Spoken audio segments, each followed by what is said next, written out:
infrastructure, having written my first Solidity code about 10 years ago now, and been following different networks and following different architectures,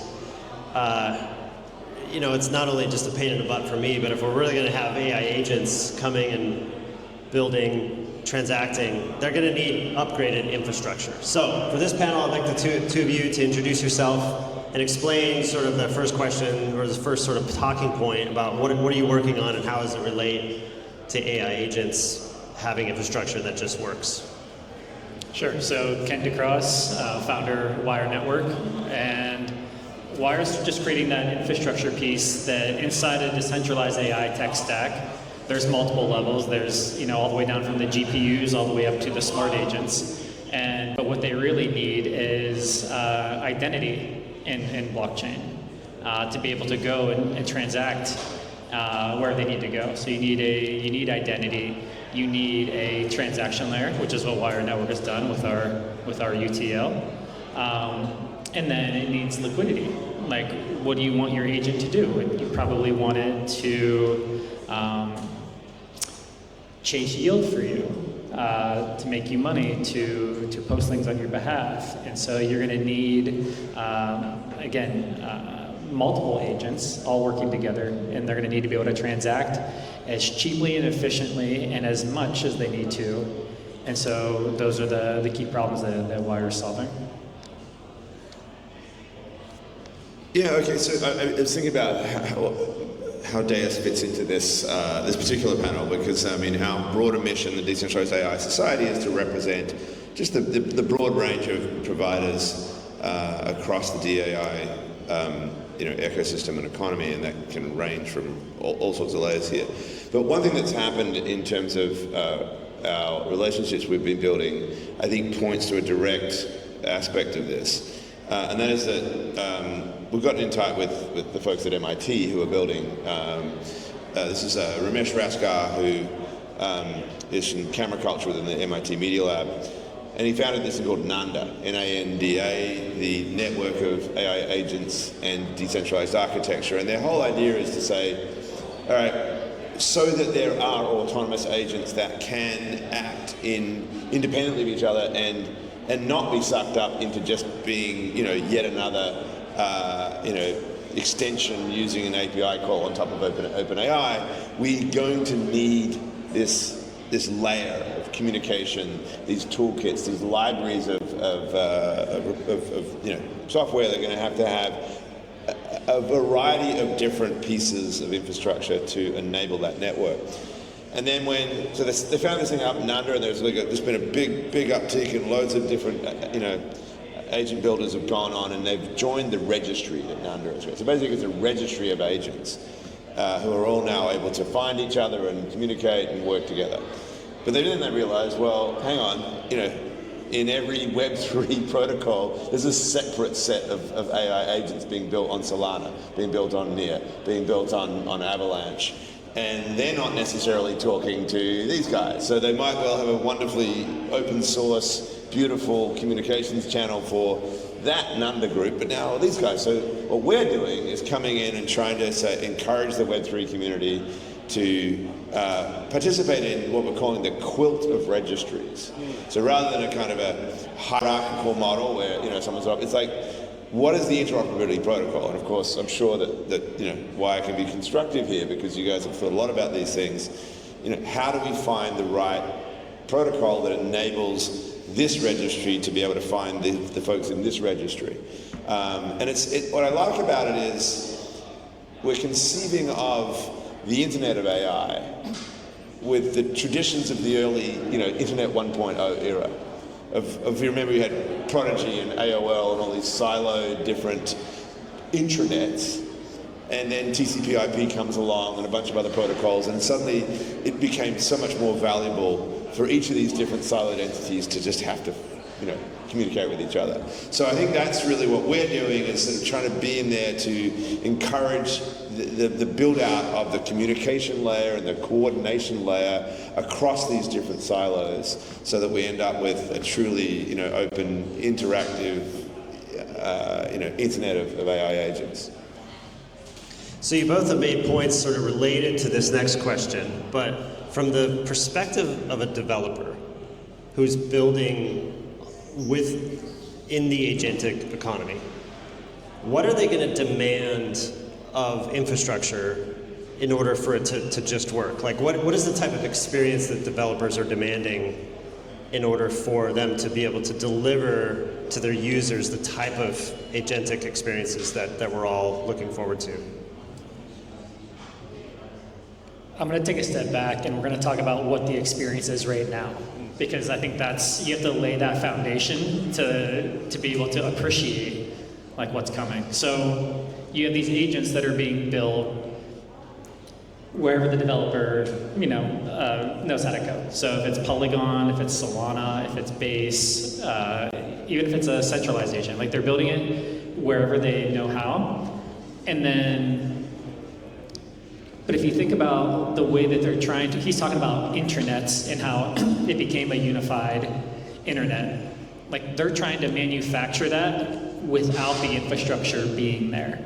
So what you do is you have a head agent, like a transactor smart agent, and then you have these sub-agents that are on all different types of chains, like exclusively, so they're siloed. So you have one that's on Polygon, you have one that's on Solana, you have one that's on Ethereum mainnet, and then they're forcing like that bridging and cross-chain swaps and all of that, because they're trying to facilitate a need that the infrastructure is not allowing them to execute, and so they're shoehorning in however they can make it happen.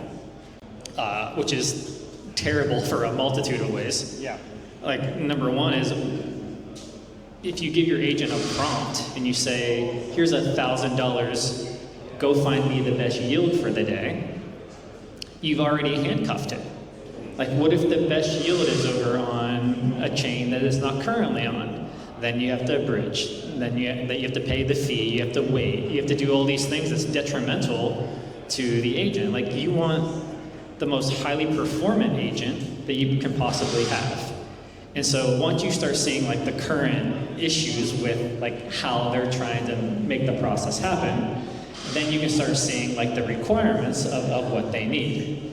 So you need an agent that has one identity that permeates to all these different types of change. You need standardization. Like I said it before in my presentation, like does everyone remembers the internet when, well, number one, where you didn't want to put your credit card online, right? But two, like you had to, not every website, depending on what browser you had, populated. It's like, okay, this one's got to be Netscape, and then this one's got to be Internet Explorer, and then you had to keep doing that. Like it was fragmented. And then HTTP came in along with some other standardization frameworks, and guess what? User experience was flawless. Any website, any browser, standardized, and then it served it up to you. And then you have like SSL, and then next thing you know, like payments, and then you get Amazon. You don't get Amazon without all that standardization and infrastructure and security ahead of time. And so that's where we're in that phase for blockchain, agents, everything. It's the next generation of the internet. It's just the next phase. Like, we used to do everything on paper, then we went a little digital, then it was full digital, and now we're decentralizing everything. And so that's where we're at. It's just the infrastructure is just now getting to the point where innovations happen and it's usable, and we're right there, and it just so happens to be that it's lined up perfectly with the dawn of AI. And so those two things, like that's what we build everything for. Like, what was blockchain for? Like, what was the internet for? Like, what was everything for? It was all for AI. Like, it's from identity to encryption to standardization, and it's just going to be just the amount of transactions on chain from these agents. It's not going to be just 1 or 2x. It's going to be like 40, 50, 100x times the on-chain transactions once these get released, now that the infrastructure's there and available. So I think when we look at the problems we're trying to solve here for this big vision, right, this billions of agents operating anywhere in real time, 24/7, trading billions of transactions per second and across this internet. It's the core problem that needs to be solved is the same core problem that the founders of the internet were trying to solve. Is how do you enable these autonomous, independent actors anywhere in the world to trust each other, right? And the way we've solved it in the pre-internet age, of course, was through institutions, banks and governments and certifying authorities of all kinds. And, you know, suddenly the internet came along and blew all that away, and then we had to think, how are we going to do commerce on the internet? Because it's all very well that we can share, like, you know, our blog posts and thoughts and PBS and everything else, but when people actually want to make a transaction and pay for something and deal it, how am I going to trust this website on the other side? So that's when you get all these other protocols. You get SSL, you get, like, you know, VeriSign for credit cards. You have, you know, we had to bolt on these sort of like certifying authority type structures, essentially protocols, but also kind of like entities behind them that approve that. Why AI matters in this equation is because an agent is so fast and so able to just, you know, act and essentially take whatever it's getting at any given time that you can't bring in the clunky old world of banks and certifiers. You're going to have to build these very native decentralized architectures. You're going to need, you know, swaps. You're going to need, you know, the kind of protections that you can get from a blockchain. So I think when, you know, it gets back to this question, what do AIs want? What do the agents want in this thing? They want to know that they can trust the other agent, right? That they're not going to get front run on that deal. Like, a nanosecond of difference, and one of them's just run off with the goods because they haven't delivered the other side of the bargain, right? So how do you get that atomic swap to happen? That becomes so much more important in an AI world than in a pre-AI world. Yeah. I'm going to hijack this for a second. Do it. So you talked about banking. Jamie Rogozinski, the founder of Wall Street Bets, came on as our chief strategy officer. What people don't know about him, they understand that, you know, what he did with, you know, 18 million subreddit users, what he did with GameStop, and Bed Bath & Beyond and AMC and the other, you know, meme stocks before there was even meme tokens.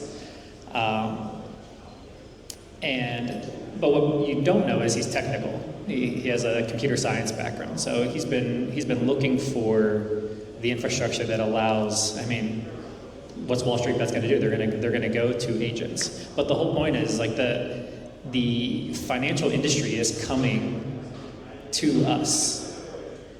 Like, there are agents in TradFi. It's the high frequency traders of the stock market. Those are agents. They're just centralized agents. And so what's happening there is, you know, at first, you know, 2015, 2017 is like, okay, is this industry going to survive? 2020, 2021, it's like, oh, how can we get, you know, an ETF? Like, how do we move over to traditional finance, to acquiesce, to allow us to feel like we're getting validated? It's not that anymore. Like, they're coming whole hog over to us. And so you're going to have 24/7 stock trading. Like, I think the NASDAQ's already signaled that they're going to do that. What are you going to have? You're going to have decentralized smart. You're going to have decentralized high-frequency traders going 24/7.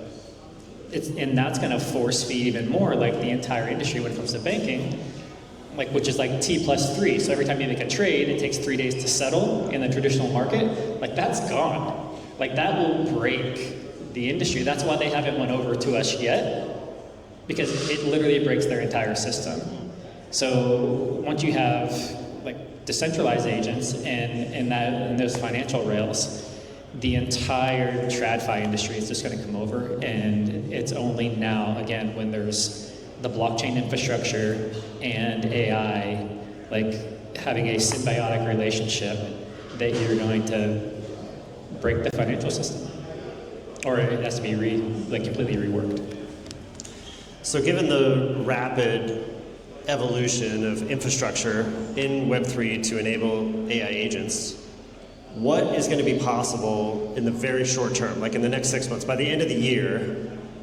And you both touched on it a little bit, but just to drill into it a little bit more. What for the entrepreneurs, the people that are building products in Web3 right now, in the AI agent economy, what will be possible practically by the end of this year? Why don't you go? 'Cause you got All right, cool. So the reason I brought up like that whole GameStop and Wall Street bets craze is because a lot of that trading happened on Robinhood. So there was Schwab, there was Fidelity, there was E-Trade beforehand, but Robinhood made the user experience like light years easier. And so all of those apes could just like literally put money on that account, start leverage trading, and they go ham. And the reason that that whole thing broke down, like Robinhood took away the buy button for GameStop, and they would only allow sells. So why did that happen? It's because of that, the financial rails of that T+3 settling, which every time someone would do a trade, it takes 3 days to settle that money. They didn't take away the buy button to hurt Wall Street bets. They took away the buy button because there was so much money that they needed to clear that they actually, as an institution, didn't have the money to back it. And so, like, if they got caught into a bad position, like, they go bankrupt. So it wasn't like, big Wall Street or fund, like, doing anything malicious. It was literally, like, a financial issue where, like, they could have closed down if things went the wrong way for them. So that's what we're going to see here, in the next 6 to 12 months, is you're going to see a better Robinhood. You're going to see a better centralized exchanges for like Binance and all those, like they go away. They don't go away, they just become irrelevant. Because you're going to be able to, these agents with this infrastructure are just going to be able to have, like if you can have a decentralized experience that's on par or better than Binance, why go to Binance, right? If it's secure and easier and has all the things that you want. And that's what we're going to see in this industry in the next 12 months. You're going to see the applications that are going to be the next winners in this decade. Like the infrastructure is there, and it's whoever builds their infrastructure not for humans, but with the agents in mind. So you're going to see like wallets are going to change, like DEXs are going to change, marketplaces are going to change. Social media is going to, like literally everything is going to change, and it's now. So the people that are in this room, like I remember, back in 2011, like you had Andres and some other people in Bitcoin that were talking to 30 people in a room or less, and they just get up there and they're just, doing their talking points. No one was listening, but they were right. And that's where this industry's at with agents. Like we're that early with blockchain and with AI symbiosis, and the ones who get in position now are going to be able to see the winners, like that, whatever the name is of that Robinhood-esque marketplace. You're going to be able to get in. You're going to be able to, participate, get in on agents, get in with Wyre and on the infrastructure, and we're going to see a completely different industry in under 12 months. It's going to be very mature, and it's going to be a great user experience, and that's how you get like that mass adoption moment. I think that just broadly, what's going to happen to payments is going to be just really interesting going forward. You've got Coinbase has rolled out this X402 payment network, the stablecoin fever that was unlocked by Circle's IPO, and now JP Morgan with its stablecoin, and Walmart and Amazon, and you've got Stripe sort of stepping in to try to like wipe out the Visa network, and everything is racing forward in the world of payments right now because of the fact that they know the inter-AI, agent-to-agent economy is coming. And we need to have programmable money to let that happen. So this thing that we've been talking about really since there's the guy wearing the right t-shirt over there, the Bitcoin moment from, those of us that went, wow, this is a different way of looking at it. And by the way, I think an interesting question, I want to rephrase one question here, is like if you asked AI, okay, what is your preferred currency? Like, would it really say, yeah, I want this thing called the dollar, and it's got this Federal Reserve that's run by, this board of 7 people and a bunch of weird banks, and then, oh, by the way, it's got this political risk because there's this Congress that goes in there, and it's this weird fiat thing that's got no control over it. Like, no, it would want a native digital backed by the proof of energy. I mean, would it be Bitcoin? Would it be compute? Who knows? But it would be something native, right? It would think in that way. That doesn't mean I think stablecoins are going away, by the way. That I think was always going to wait for us to default back to what our brain spaces as humans need. Nonetheless, this programmability idea that sort of was unlocked by the emergence of Bitcoin, I think is what's now driving this push. It's not even, the mainstream's not using that word, but that's what everyone's seeing, right? And so where does that go within the next 6 months? Everything's moving so fast. I would imagine that we're going to see, agents that are just sitting on treasuries and managing treasuries and moving funds and engaging in games with each other. And, it's that emergent economy around that payment capability that I think is going to be interesting and scary at the same time. Yeah. So what should developers, or maybe more poignantly... Can I add, how many people have used a smart agent in this room? How many people are using a smart agent? I see like 4 or 5 hands.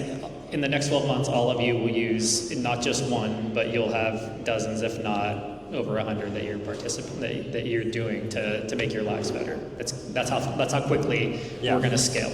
Yeah.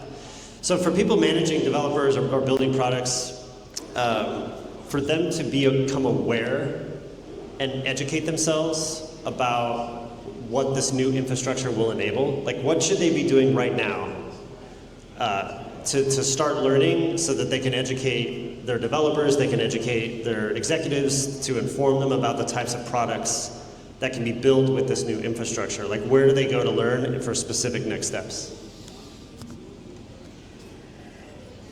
That's tough because everyone learns differently. Like the way that I learn is I see something interesting and maybe if I don't even understand it, I just dive in and I'll risk a little bit of money, but even if it's like $50, at least gets my attention to like play around. And you can build agents right now. Like, just because Wyre's UTL isn't launched yet, like you can build an agent, like I said, on Solana, on Base, on Polygon, wherever you want to go. And there's like very light code. Like you can use AI to create another AI for you, and then you can start participating. As far as like a one-stop shop, I would say like Morpheus is a great example. More.org. That's a good place where agents are being built, and there's kind of up and down the tech stack everything you need. I'm trying to think like for the general public, like there's not something that's really out there yet that's like, okay, A to Z, like this is what you need to do. You kind of have to put in a little work, but that's the opportunity. Like the fact is that not everyone's able to get in this early and everyone's here and willing to put in the work. Like you plant the seed first, you get the harvest first. And it's worked with Bitcoin, it's worked with Ethereum, it's gonna work with Wyre, it's gonna work with agents, and then afterwards, like when it's just out there and openly available, the general public's not gonna need to know like how to do it. It's just gonna be done for them, or just type in a very quick prompt and then it creates the agent for you. So it's like, if you want to maximize your opportunity, then yeah, you got to put in a little bit of work. If not, just wait, it'll be done for you. It's going to be a great, it'll be a golden age of humanity, at least for a little bit. And it'll benefit your life. Well, other than just getting your hands dirty and just tinkering, which I am guilty of not doing enough of myself, but is definitely the fastest way to learn. I do think, I'll answer that by saying, offering invitation to everybody in this room, by the way. We think that our organization, DAIS, is a great place to be a clearinghouse of information and education resources. We are deliberately building out a workshop capacity to sort of train, help bring our members to the room to train sort of Web2 developers and enterprises on what this is all about. And I think that we see ourselves potentially as being a repository of these sorts of things, right? That we could have resources, we could collectively build out manuals, and I think all this stuff is really important, right? That there's a go-to place where people can be up to date. Now, of course, it's moving so fast that this is not going to be your typical kind of like static environment. Whatever educational resources are being brought to bear are going to have to be constantly updated and sort of living in real time. But we certainly feel like DAIS has not just an opportunity, but really a responsibility to be that educational resource for both this community and the Web2 community. Yeah, awesome. So for those of you who don't know, I'm a venture capitalist on my third fund, deploying capital pretty aggressively for those building next generation Web3 apps on Wyre, and in these paradigms now that the new infrastructure enables. So just in 30 seconds that we have left here, like what's one thought that you just want to leave with everybody in the audience here? You go. Sorry, put you on the spot. I go to a lot of conferences, listen to a lot of panels. It doesn't matter if it's centralized, decentralized, what part of the tech stack it is, what application it is, whether it's a wallet, a DEX. Everybody harps on one issue, which is liquidity. Everybody complains about liquidity. If it's a centralized exchange, if it's a decentralized exchange, this is the one thing that's being solved here with Wyre and like that interoperability and universal transaction layer. And so that's what we're going to see here in the next 6 months. There's going to be universal liquidity in this industry. And again, it just so happens to be, it's not just that the humans are complaining. He asked, like, what's the agent going to use? Like, what currency? It's going to use the one that has the least hurdles to go through. Yeah. Like the least amount of fees, like the best security, the easiest way to go from one to another. And that's the one that it's going to choose. Like, you're not going to choose it for you. And so having that universal liquidity there, where it doesn't matter if it's ETH on mainnet or ETH that's on Polygon or ETH that's on Solana, it's just ETH. And everything is just the blockchain. Like, that's what Wyre is doing. Like, it doesn't matter what chain it's on. That's when you're going to see this explosion. And again, like I said, by the end of the year, in the next 12 months, like, everybody in this room will be using a ton of agents. Okay, so I'm going to cover this from a different angle. I've written a bunch of books in my time. I have a literary agent, and she's wonderful. It's Gillian McKenzie, and I've worked with her for 19 years, coming up on 20, and I've published 6 books with her, and she's awesome. And I know every step of the way, everything that Gillian is doing is aligned with my interests. She represents the legal definition of what an agent is. She's a true fiduciary, right? Her interests and mine are completely aligned. So I occasionally when I do give some presentations on this, I put up a picture of Gillian on one side, and I put a picture of Agent Smith from The Matrix on the other. And I've been asking, do we want Agent Gillian or Agent Smith? We want Agent Gillian, all right? We want our agents to be fiduciaries. They have to represent us in every single way. We have to know that we can trust them. So my call to all of you is, when you're out there talking to the normies, as we call them, and they say, yeah, agents are coming, and they're all like thinking about, yeah, I'm going to build my agent on ChatGPT, and it's going to be this cool thing that's working for me. Understand what we mean by that, right? Is it truly an agent in the legal definition of a fiduciary, or is it something that really is actually operating on behalf of somebody else, right? This is the core question that this is all about. Can we trust these things to be acting on our behalf and not those of Sam Altman or somebody else? Yeah. All right. Well, gentlemen, thank you. Appreciate it.